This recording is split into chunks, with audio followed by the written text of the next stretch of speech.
Você foi redimido do domínio do adversário. Cada um de nós que aceitamos as mensagens de Jesus Cristo, fomos redimidos do domínio do adversário. É muito bom saber disso, pois aí ele vai ficar sabendo que ele não tem direito legal de tocar no que é nosso. Aí ele não pode tocar em nossa saúde, ele não pode tocar em nossos bens. Pois agora nós sabemos o seu estado real. Nós sabemos do estado real do nosso adversário. E o estado real do nosso adversário é que ele perdeu sua autoridade e domínio sobre essa terra. Ele perdeu o direito legal que ele tinha de governar, de ter autoridade sobre essa terra. A diferença é esta.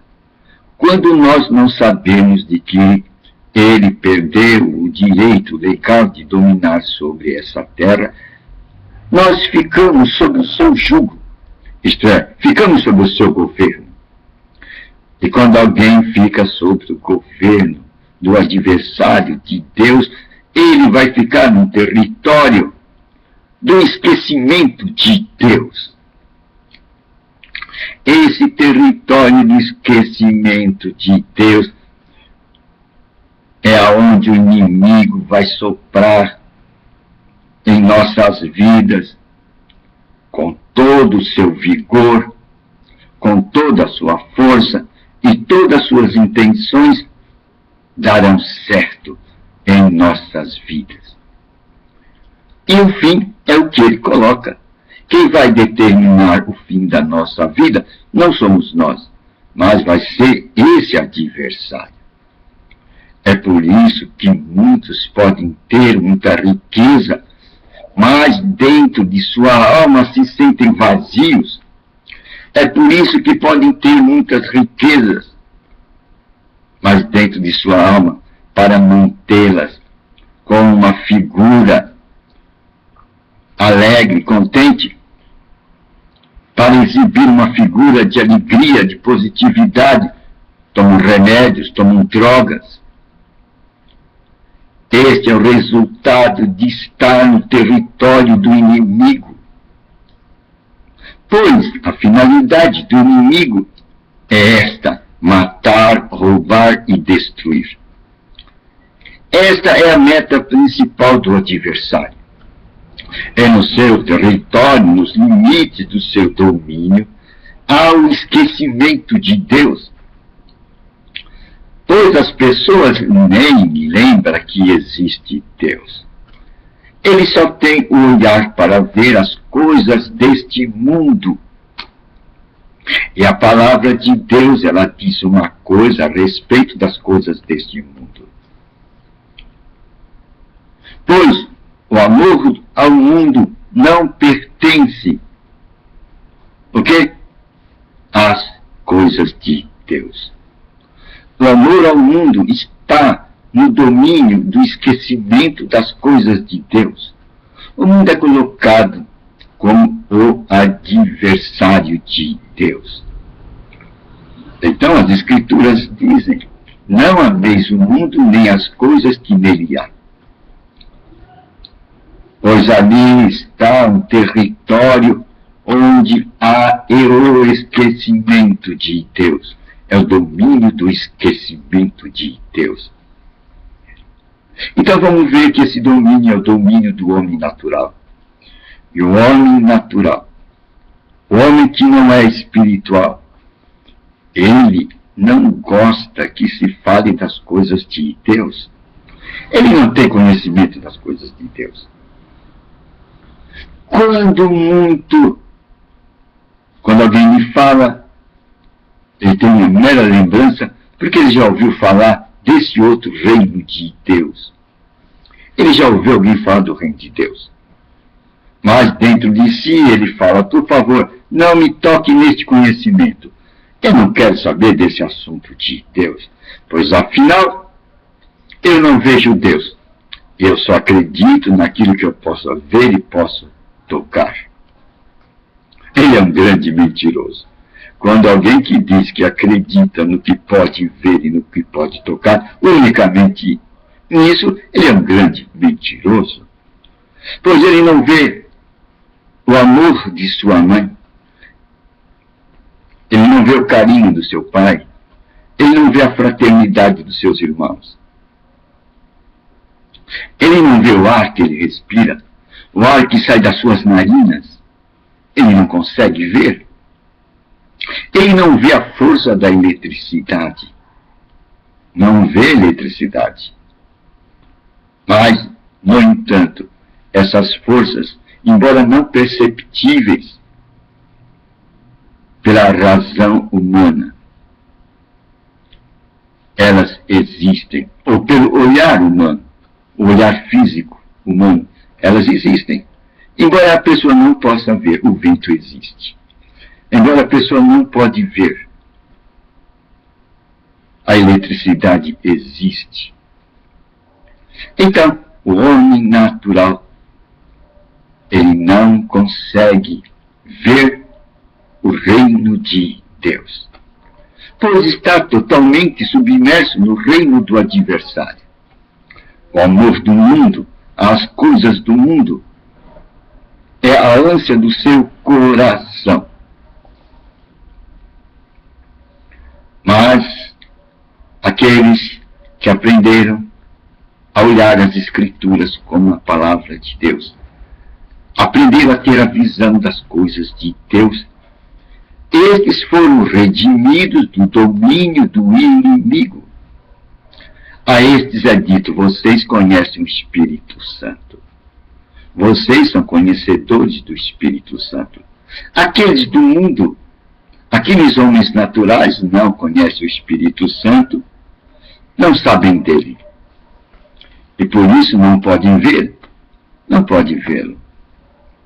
Porém, os conhecedores da palavra de Deus, estes conhecem o Espírito Santo e vão saber qual foi a mensagem do Espírito Santo, qual a sua função. E aí não serão dirigidos por mestres estranhos. Não carregarão no seu coração o fogo estranho, mas carregarão dentro de si aquele fogo divino. E o fogo divino só é possível quando nós carregamos dentro de nós as revelações do Espírito Santo. Essas revelações do Espírito Santo não passam das suas indicações para a nossa vida, no aqui e no agora. Então, o Espírito Santo vai ser colocado na nossa vida como nosso professor, como nosso guia, como nosso mestre. É uma personalidade que nos vai apontar a direção do reino de Deus no aqui e no agora.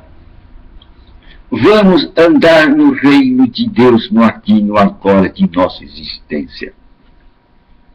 Aí seremos considerados como embaixadores do reino de Deus, pois andamos com o Mestre, o grande Mestre, Mestre deixado por nós, por Jesus Cristo.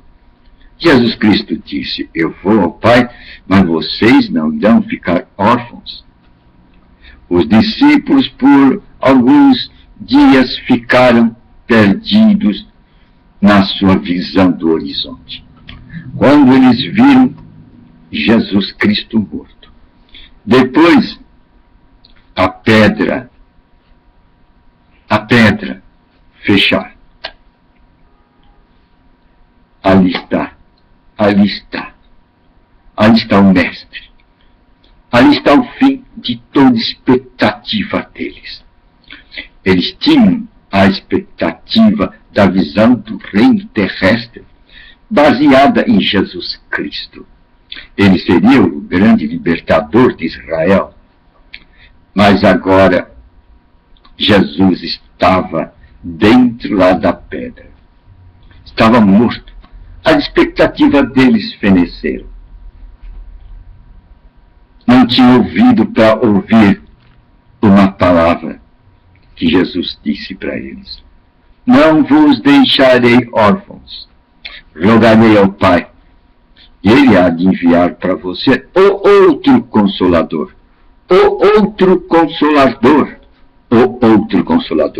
o Espírito Santo, a pessoa do Espírito Santo. Ele é o nosso outro Consolador.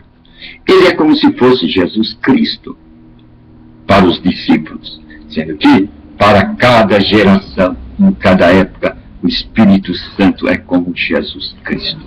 É o outro Consolador.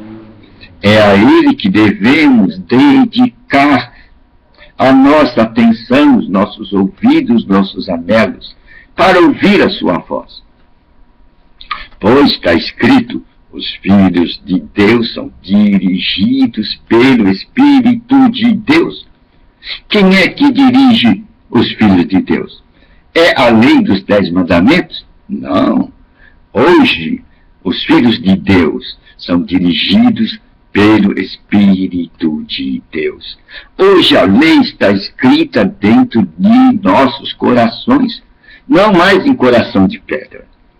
Deus mudaria esta posição do homem. A sua lei não seria mais escrita em coração de pedra, mas em coração de carne. Isso quer dizer que agora surgiu o aparecimento da nova criatura. Aquele que carrega a lei de Deus dentro do seu coração.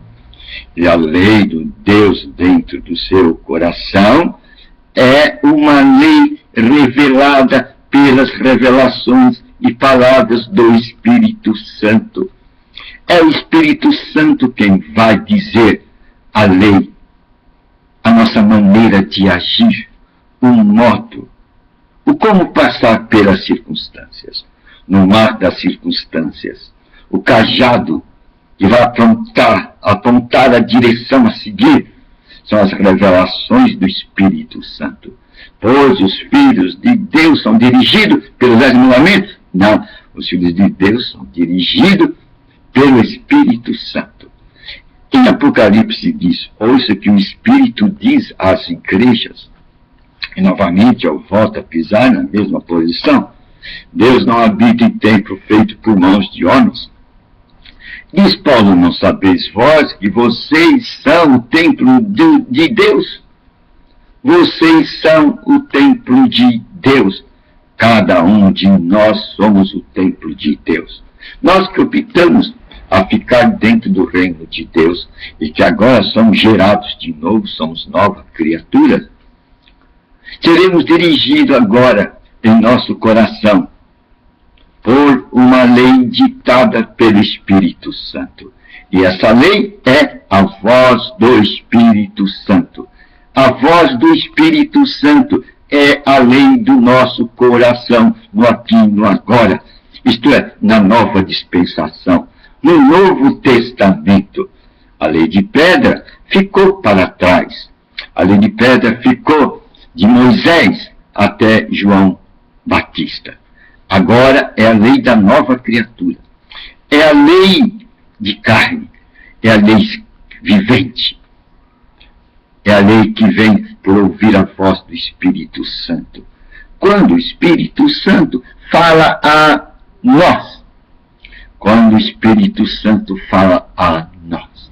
A fala do Espírito Santo é a nossa lei. Os nossos mandamentos hoje são as palavras do Espírito Santo.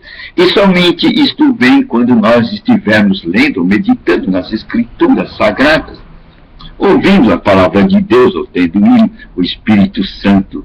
Aproveita o ensejo. Se abre uma oportunidade para Ele falar a nós o que devemos fazer.